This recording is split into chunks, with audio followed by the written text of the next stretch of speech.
Senhores telespectadores, hoje viemos visitar um monumento aqui em Lisboa, praticamente estamos em Lisboa, isto é São Domingos de Benfica, portanto, Lisboa, onde ninguém paga nada para entrar. Está aberta todas as tardes da semana, segunda, terça, quarta, quinta, sexta, sábado. Ao domingo tem missa como as outras igrejas, de manhã, e apesar disso não é uma igreja como as outras. Esta é a igreja dos aviadores, é a igreja da Força Aérea. Isso é engraçado. Acontece que isto, é claro, era aqui sede de uma freguesia, São Domingos de Benfica, este grande templo que estão a ver, e grande e muito bonito, isto é uma das obras-primas de talha portuguesa de todo sempre. É uma maravilha. Isto era sede de uma paróquia, mas depois havia um convento, os frades foram expulsos, eram dominicanos, a igreja ficou fechada, passa um tempo, veio o caruncho, isto começam as paredes a fazer fendas, ruínas, olhem, e a paróquia foi-se embora, foi lá para outro sítio, aqui em Benfica também, isto ficou abandonado, e em 1979, portanto, já depois de 25 de Abril, isto estava praticamente prestes a cair. A igreja não tinha dinheiro para fazer as obras, a paróquia já tinha outra igreja lá embaixo. Como esta estava abandonada, a Força Aérea precisava de ter um templo para as suas cerimónias, um templo até para as suas piedosas homenagens aos aviadores que morrem no seu ofício, que eram, durante muito tempo, eram muitos, era uma profissão arriscada, e é aqui que se faz a última velada de armas desses heróis do ar. E, portanto, em 79, houve um acordo, a Igreja cedeu isto à Força Aérea, a Força Aérea lá conseguiu evitar que os muros fosse completamente abaixo, eles salvaram o monumento, pode-se dizer isso, isto hoje está em pé e a eles se deve.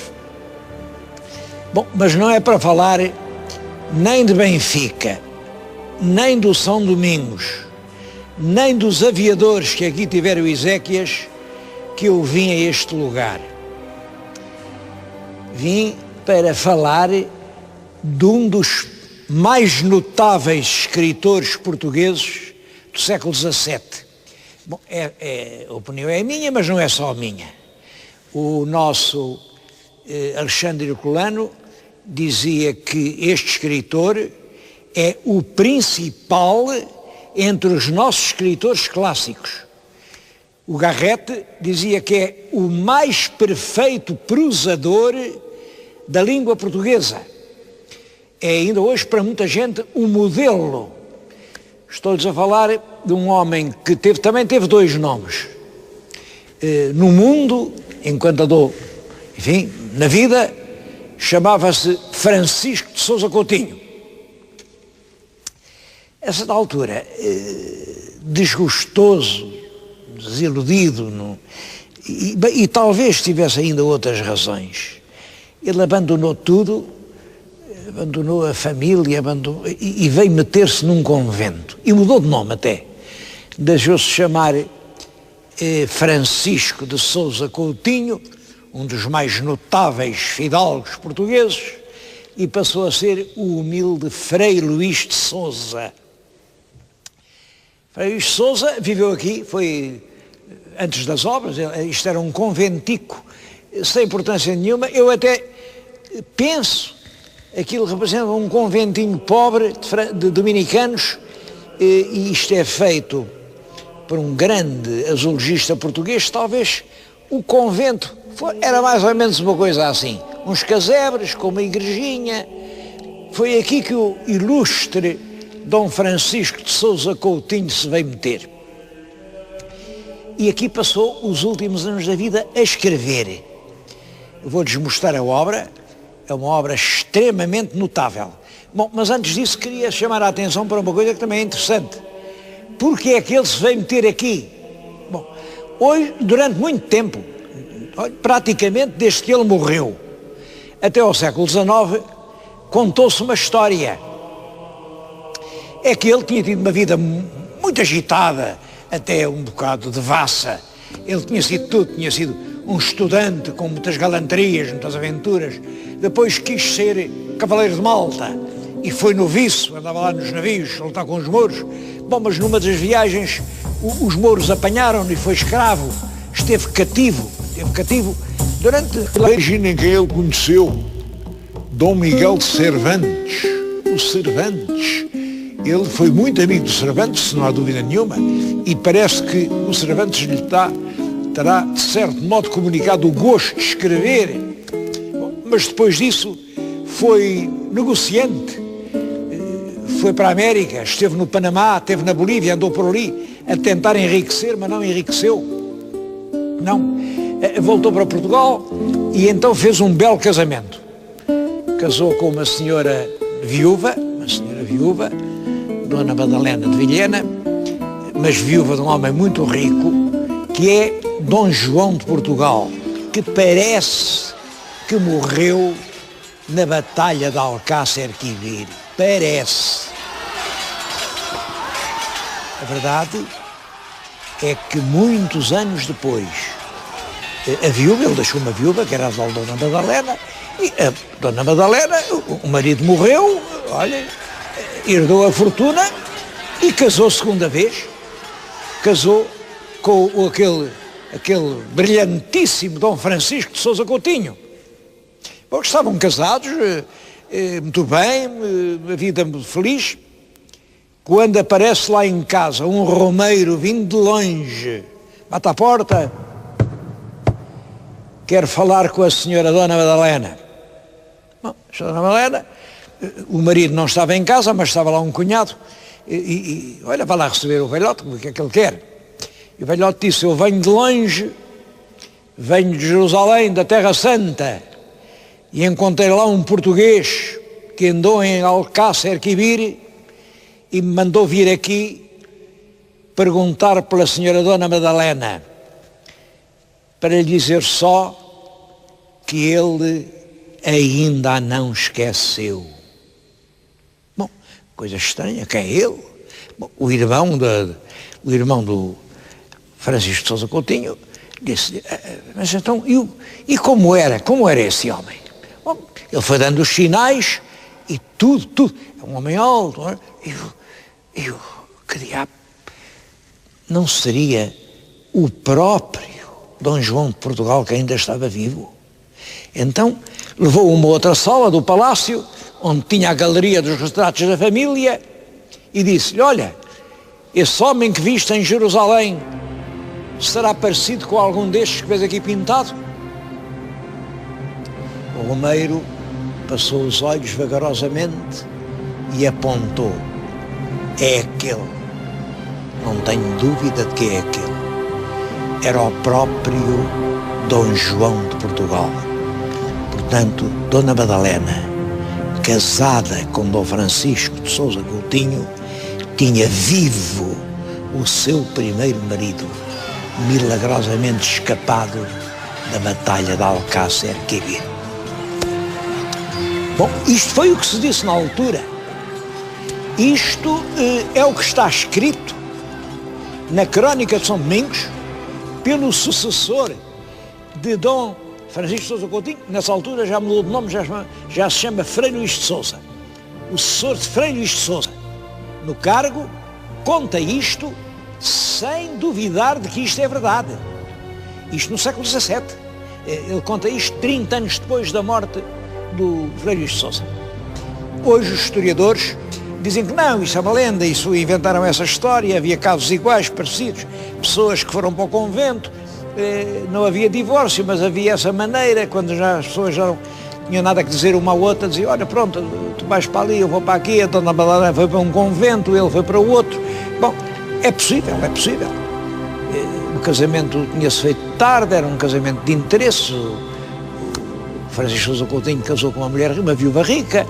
Bom, tiveram uma única filha, Noronha, o apelido era Noronha, porque tudo isto está ligado à família dos Noronhas, e todos os Noronhas são ligados à família do Camões, e é muito significativo que que nos seus livros pormenorizados em que diz os nomes de toda a gente, o nosso Frei Luís de Sousa, contemporâneo de Camões, mas descendente dos Noronhas, nunca tenha dito uma palavra sobre Camões. Como sabem, é esta dramática história que vem a inspirar o mais emocionante documento da nossa arte teatral no século XIX. Garrett lê a crónica, pega naquilo e faz esse drama que ainda hoje nos comove, que é o Frei Luís de Sousa. De longe em longe, o nosso Teatro Nacional leva à cena o Frei Luís de Sousa. Uma peça tão bem escrita que ainda hoje o coração bate mais depressa. Me perguntam, Romeiro, Romeiro, quem és tu? E ele aponta ao retrato e diz simplesmente, ninguém.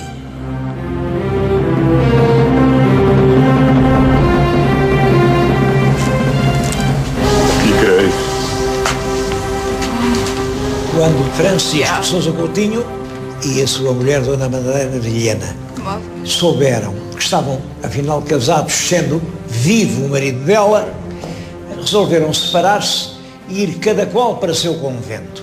Como quereis que vos fale. Francisco de Sousa Coutinho entrou aqui, neste convento, e mudou de nome, passou a chamar-se Frei Luís de Sousa.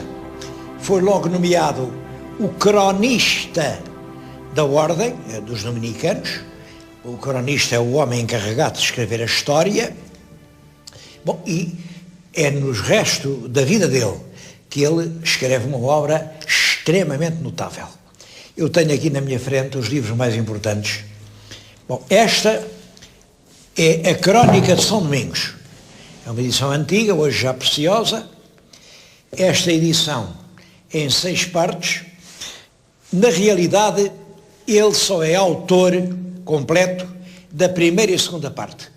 Depois o resto foi sendo completado. Bom, e na primeira parte tem um prefácio que eu acho que vale a pena ser meditado. Diz ele que,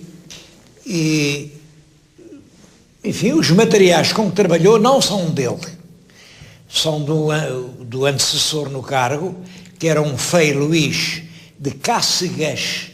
Eu não sei bem se devo dizer Cácegas, se Casegas, mas escrevem Cácegas, digo-se Cácegas, que durante mais de 20 anos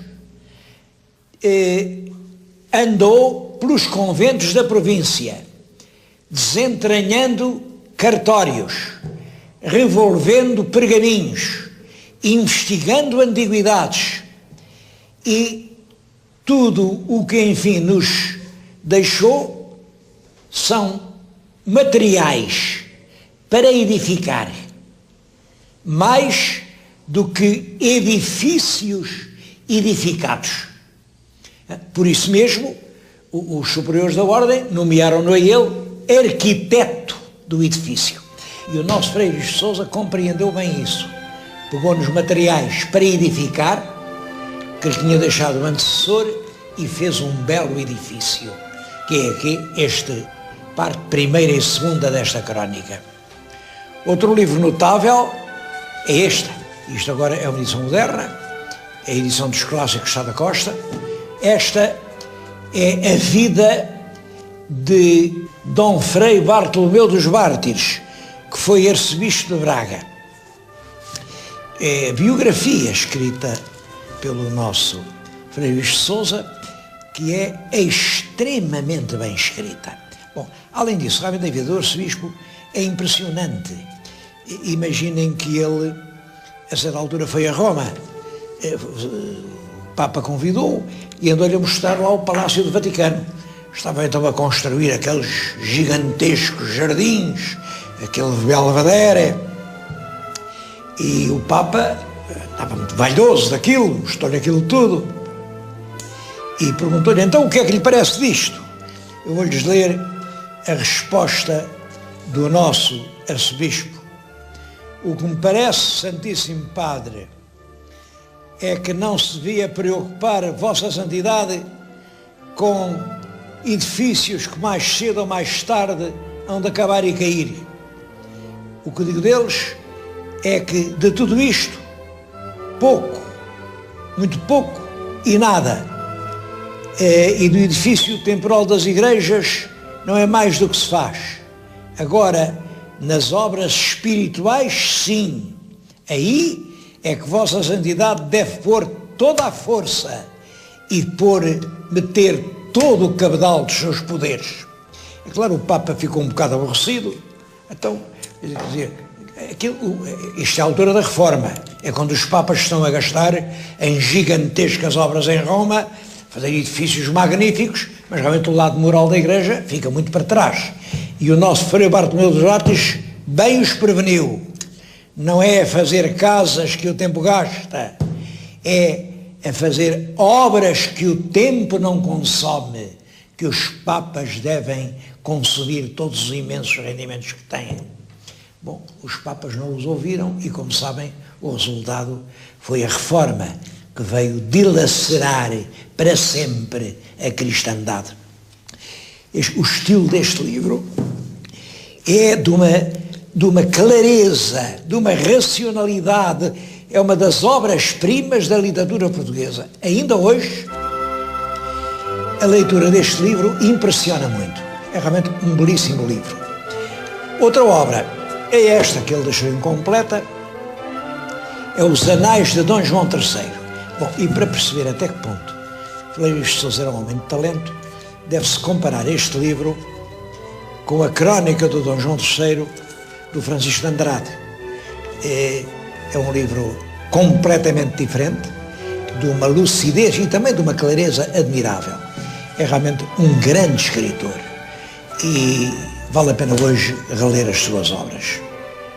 Eu estou aqui a falar-vos agora num outro ponto aqui de São Domingos, que é um sítio lindíssimo. Isto é uma das mais bonitas capelas que é em Portugal. É a capela do São Gonçalo de Amarante. Está aqui atrás de mim o São Gonçalo de Amarante, é um dos grandes, era nesta altura, isto foi feito em 1685. Bom, e nessa altura estavam a tentar canonizar o São Gonçalo de Amarante. É uma capela muito bonita, de uma pureza extraordinária, mas afinal o São Gonçalo não conseguiu ser canonizado por uma razão muito simples. O São Gonçalo nunca existiu. São Gonçalo é uma lenda, mas quando se tentava canonizar o São Gonçalo, mandaram fazer esta capela toda de mármore, aqui com escultura do melhor que é em Portugal. Isto é um dos mais lindos monumentos do século XVII que se fizeram em Portugal.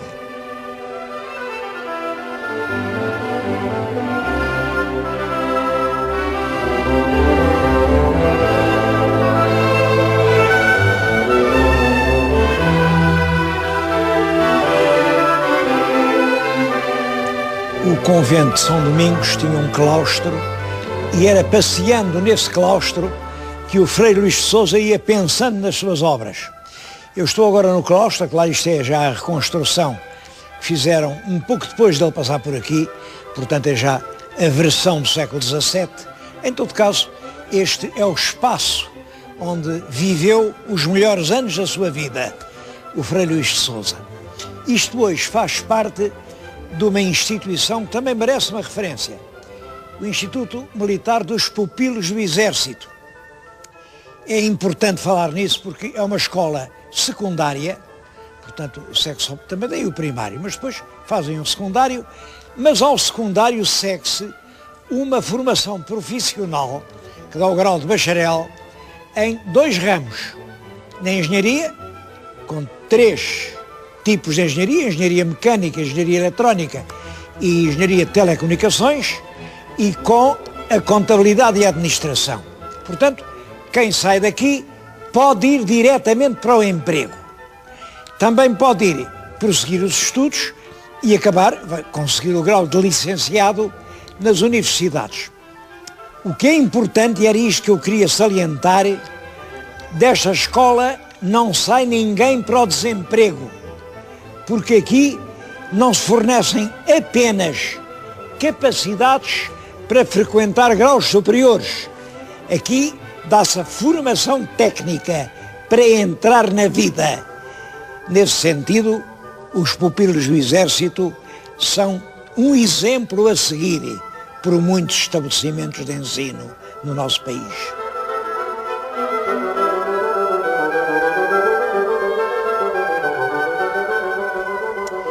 Mas quem vier visitar esta igreja do convento de São Domingos de Benfica não deve deixar de prestar uma homenagem ao homem que fundou o mosteiro. O fundador deste mosteiro está aqui junto de mim e é o famoso jurista João das Regras. Famoso porquê? Bem, como sabem, no fim do século XIV, quando há a terrível crise de 1383 e 85, não se sabia quem devia ser o rei de Portugal. De facto, Dom Fernando tinha deixado a filha, Dona Beatriz, era filha do rei, mas o rei deixava irmãos, o infante Dom João, o infante Dom Dinis, eles achavam que eles é que deviam ser reis, e aqui em Lisboa tinha havido uma revolução que tinha aclamado o mestre Davis, que também era filho do rei Dom Pedro, e todos eles disputavam o trono.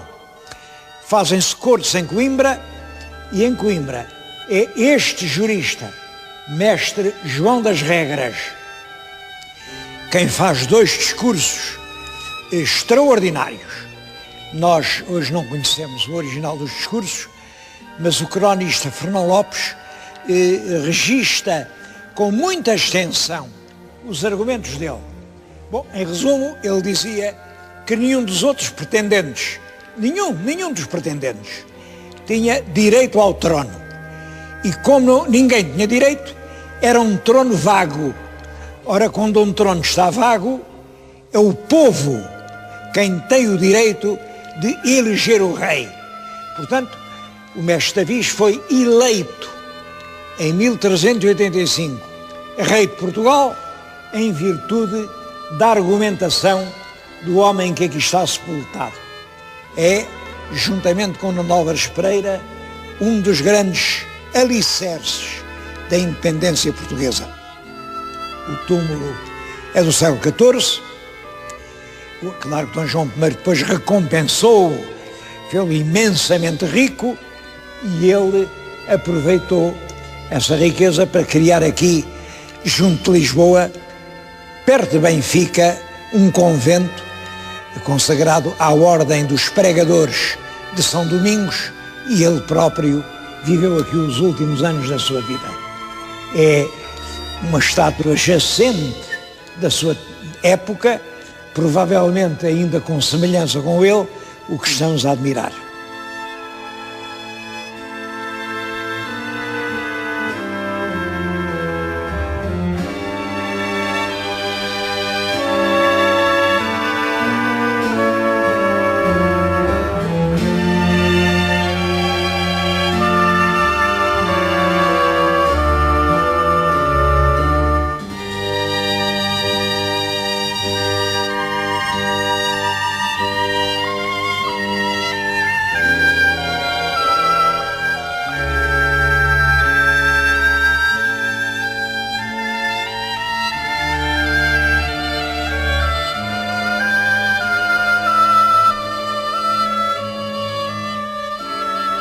Frei Luís de Sousa não teve tempo nem para concluir a sua história de São Domingos, nem para acabar os anais de Dom João III. Morreu em 1632, já muito velho, e pediu que o enterrassem aqui neste mosteiro onde ele morreu, mas num sítio que fosse a passagem da igreja para o convento, de maneira que todos os monges que aqui passassem o pudessem pisar. Era um sinal de humildade depois da morte. E isto é curioso, porque em vida, Frei Luís de Sousa nunca permitiu que alguém o pisasse. O facto que mais o celebrizou não foi nenhum dos livros que escreveu, foi o facto de ter pegado fogo ao seu próprio palácio em Almada.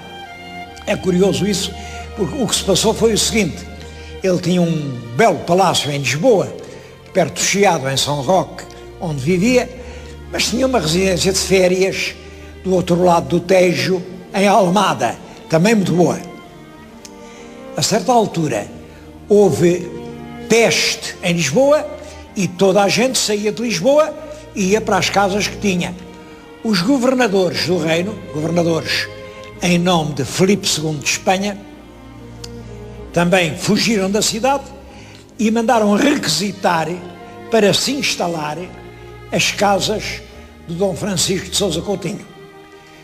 Dom Francisco, que, enfim, tinha tomado a parcialidade dos Filipes, ele não tinha estado do lado português, achou que era pôr-lhe os pés em cima, irem se instalar na sua própria casa. Então, quando recebeu a notificação, saia daí que vêm lá os senhores governadores, ele que mandou fazer foi pegar fogo ao palácio, ficou reduzido a fumo e a cinza. Claro que os governadores ficaram muito indignados, fizeram queixa a Madrid, mas ele dirigiu-se diretamente a Madrid e em Madrid justificaram-no. Não há razão nenhuma, pelo que é ele próprio quem nos conta este episódio. Ele nunca diz que fosse por patriotismo, nunca disse que fosse por protesto contra os governadores, disse sempre que era a sua dignidade de grande fidalgo, que era ofendida quando os governadores lhe pediam a sua própria casa. Bom, mas isso são pormenores da vida. É curioso que Freixo de Sousa ficou mais célebre pelo que não fez, essa recusa perante os governadores em nome de Castela, do que por aquilo que fez realmente, que são livros admiráveis que hoje pouca gente lê. Vim aqui para recordar o nome de Frei Lix de Sousa e o exemplo que ele nos dá na vida e na morte. É um local que hoje está com obras, umas obras de restauro, e ainda bem que está. Como está em obras, é obrigatório o uso deste capacete. Embora não me pareça que me caia nada em cima, a lei diz que tem que se pôr isto e eu cumpro as leis. Estou de capacete. Mas elogio a Força Aérea pelo magnífico estado em que mantém este monumento nacional.